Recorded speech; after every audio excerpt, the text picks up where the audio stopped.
everyone. We are from Group Theopilin, and today we will discuss about our group topic is theopilin in the respiratory system. This is about our group. This is the learning outcomes. The first of all is definition of medicine. Theopilin is a certain class of drug which is still often used in the Indonesian and has a bronchodilatory effect so that it can be used in the treatment of asthma or chronic obstructive pulmonary disease or COPD.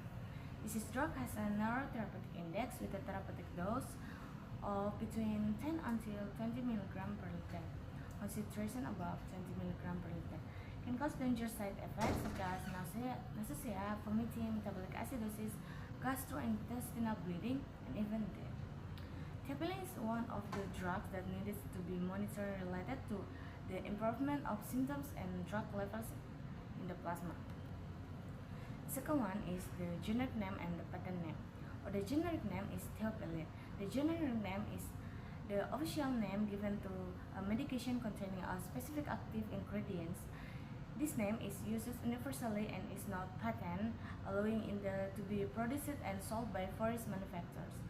For the patent name, brand names or trade names are the names given by pharmaceutical companies to their product. Theopilin is marketed under various brand names including Theodor, Slobid, Theolair, Elixopilin, Unipilin, and the others. These names are used to distinguish on one company's product from another, even though they all contain the active ingredients theopilin. The dosage of the drug divided into three. There is capsule, syrup, and tablet. And drug class and classification. Therapeutic class divided into three. Bronchodilator. So theopilin widens the airway in the lungs to make breathing easier. Second, anti-asthmatic. Theopilin is useful for preventing and controlling asthma symptoms. And COPD, theopilin helps control symptoms. And pharmacological class. Xanthine derivatives come from xanthine compounds. And phosphodiesterase inhibitor works by inhibiting the phosphodiesterase enzyme, thereby increasing the concentration of cyclic AMP and causing relaxation of bronchial smooth muscle. And the last, adenosine receptor antagonist helps reduce smooth muscle contraction and inhibits the release of inflammatory mediators. And class based on working mechanism. Phosphodiesterase inhibitor, theopilin widens the airways in the lungs to make breathing easier. Second, adenosine antagonist, theopilin inhibits adenosine receptor to reduce bronchial muscle contraction, thereby suppressing the inflammatory response. And the last, class based on preparation, there is 3: tablet, capsule, and syrup. Okay, for the next one is indication and contraindication. For indication, we have 4 indication, which is asthma. Theopilin is used to prevent and treat symptoms of chronic asthma, including shortness of breath, cough, and bronchospasm.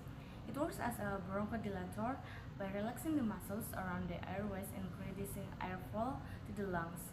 Typically used in adjunct therapy in patients, directly controlling with standard asthma treatments such as concentrated inhalers or beta gauze. The second one is chronic obstructive pulmonary disease or COPD. COPD includes conditions like a chronic bronchitis and emphysema, where the airways are obstructed and narrowed. Theopilin helps alleviate symptoms such as chronic cough and breathlessness by widening the airways and improving mucus clearance. Often used in COPD patients who do not adequately respond to inhaled bronchodilator therapy as add to existing treatment. The next one is neoapnea. Apnea in premature infant is a condition where infant experience pauses in breathing for more than 20 seconds. Theopilin enhances respiratory drive in the brainstem and increases respiratory muscle contractility given to premature infant with significant apnea episode to prevent respiratory arrest and related complications. For the other respiratory condition requiring bronchodilation is theophylline may also be used in the other respiratory condition. Regarding bronchodilation, although this is not its primary indication, this is in situation where the bronchodilation is needed as a part of the management of specific respiratory condition. The next one in contraindication of theophylline is allergy to theophylline, severe cardiac disorders, uncontrolled hypertension, hyperthyroidism, atipileptic ocular disease, uncontrolled epilepsy or seizures, severe hepatic impairment, children and elderly individuals. For the special consideration, drug interaction, theophylline interacts with many drugs including antibiotic, arithmetics, and NSAIDs, which can affect its blood level and increase the risk of side effects. Therapeutic monitoring its blood level of theophylline should be monitoring regularly to ensure doses are within safe therapeutic ranges to the high risk of toxicity if the levels are too high. Okay, the next is side effects. Theophylline acts as a bronchodilator by reducing the effects of adenosine, which in turn reduces the synthesis of histamine, which is known to cause bronchoplasmy. It also inhibits phosphodiesterase or PDE, which increases cyclic adenosine monophosphate or CAMP, and thereby relaxes the smooth muscle of the airways. Theophylline also exposed to a number of adverse effects resulting from the molecular process mentioned above, ranging from non-specific symptoms such as nausea, vomiting, and headaches to potentially fatal cardiac nausea, vomiting, and headaches to potentially fatal cardiac arrhythmias and seizures. The side effects are generally dose-dependent, with higher doses of theophylline leading to theophylline toxicity. The next is pharmacodynamics and pharmacokinetics. The first one is pharmacodynamics. Theophylline has numerous effects on the human organism, resulting from its non-selective inhibition of PDE and adenosine receptors. The most important of these are the bronchodilator and anti-inflammatory effects. The second is pharmacokinetics. Theophylline in absorption is theophylline rapidly and completely absorbed after oral administration. Theophylline bioavailability can reach 100%. Peak levels are reached within 4 until 6 hours after administration of theophylline tablets. On administration of theophylline syrup, peak levels are reached in 1.5 until 2 hours. B. Distribution. The volume of distribution of theophylline is about 0.3 until 0.7 liter per kilogram. In adults, as much as 50 until 70% of this drug binds to albumin protein, but this binding decreases to about 40% in newborns and adults with hepatic cirrhosis. C. Metabolism. Metabolism occurs through the methylation of 1-methylxanthine and 3-methylxanthine and hydroxylation of 1,3-dimethyluric acid. Subsequently, 1-methylxanthine is further hydroxylated by xanthine oxidase to 1-methyluric acid. Approximately 6% of the theophylline dose is methylated to caffeine. The metabolites of theophylline that have pharmacological activity are caffeine and 3-methylxanthine. And the last is D, elimination. In neonates, 50% of the theophylline dose is excreted through the kidneys. Meanwhile, in children older than 3 months and adults, about 10% of theophylline is excreted through the kidneys in unchanged form. The next is the dosage and how to give it to the patient or the mode of administration. The first one for dosage, theophylline is usually produced in the form of prolonged release tablets to overcome rapid liver damage and maintain more stable plasma levels. In this form, theophylline is administered twice daily in dose between 100 and 400 mg, which allows plasma concentration to remain relatively stable throughout the day. And the second is the mode of administration. Depending on the clinical need, theophylline can be administered intravenously in a more soluble form or aminophylline and orally. Orally is a sustained release preparation for chronic treatment and intravenously for acute asthma exacerbations. However, the dose should be adjusted to the patient's condition and must be carefully monitored to avoid overdose and adverse effects. Okay, let's talk about nursing consideration. Theophylline is a drug used for patients with asthma or chronic obstruction pulmonary disease.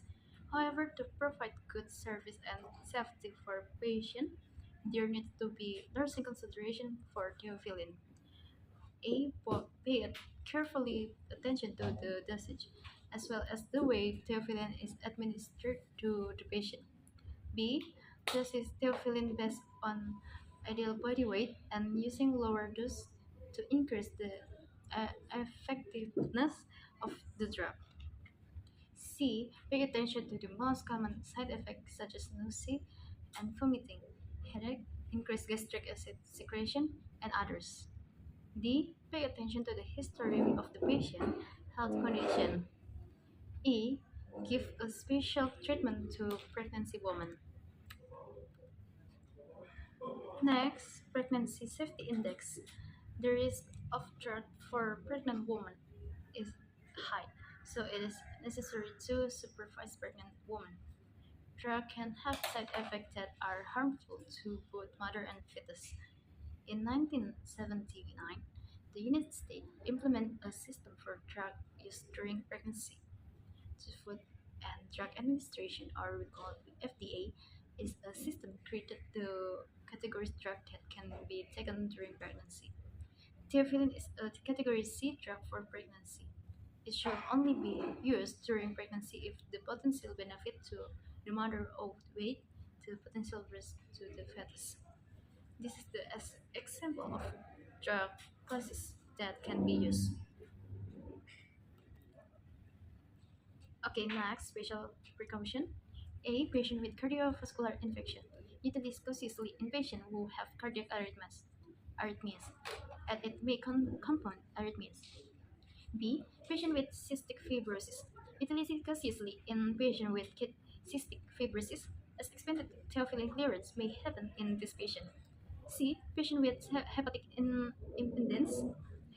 Cautiously in patients with a hepatic disability such as cirrhosis, cholestasis, indes hepatitis, since there an expanded hazard of serious and possibly lethal complication. Distance existence clearance diminishes by 50% or more in this patient. Okay, next, patient with hyperthyroidism. Utilize cautiously in patient with hyperthyroidism, as expanded theophylline clearance may happen. E. Patient with hepatic ulcer malady. Utilize cautiously in patients who have dynamic peptide ulcer malady, as the utility of theophylline may worsen peptide ulcer. F. Patient with seizure disarrange. Utilize theophylline cautiously in patients with seizure disarrange, as its utility may worsen the seizure closure. Okay, this is our reference.